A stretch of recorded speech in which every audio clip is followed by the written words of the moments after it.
আসসালামু আলাইকুম রহমতুল্লাহি ওয়া বারাকাতুহু। কি বন্ধুরা, অবাক হচ্ছ? দারুণ একটি রেসিপি। চলো যাই প্রবাসীর রান্নাঘরে। আজ দেখব কিভাবে চিংড়ি মাছ দিয়ে টমেটো ঝাল টক একটি রেসিপি। প্রথম কড়াইতে তেল দিবা, তেলে হিট করে কাঁচামরিচ পেঁয়াজ কুচি করে রেখেছি সেটা অ্যাড করে দিলাম।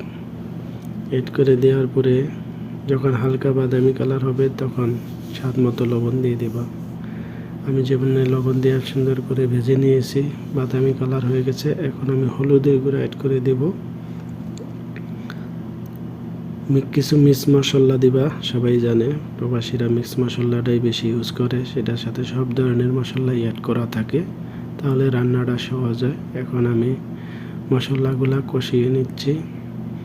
আমি যেভাবে কষাচ্ছি তোমরা এভাবেই নেড়ে চেড়ে মিক্স করবা। কারণ আমি আগে চিংড়ি মাছ রেডি করে রেখেছি, সেটা এখন অ্যাড করব।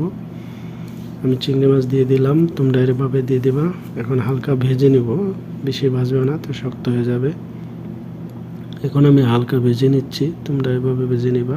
আমি আগে 4টে টমেটো কুচি কুচি করে রেখেছি, সেই টমেটোগুলো এখন আমি আবার অ্যাড করে দেব।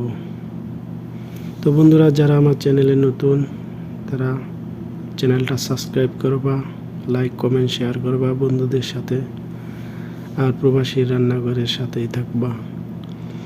এখন আমি টমেটোগুলা মিক্স করতেছি মশলার সাথে, ভালোভাবে মিক্স করবা। মিক্স করার পরে ঢাকনা দিয়ে ঢেকে দিবা, তাহলে দ্রুত সিদ্ধ হবে। যেমন আমি ঢাকনা দিয়ে ঢেকে দিচ্ছি, তোমরা এভাবে ঢেকে দিবা। আর কেউ ভিডিওটা স্কিপ করবা না।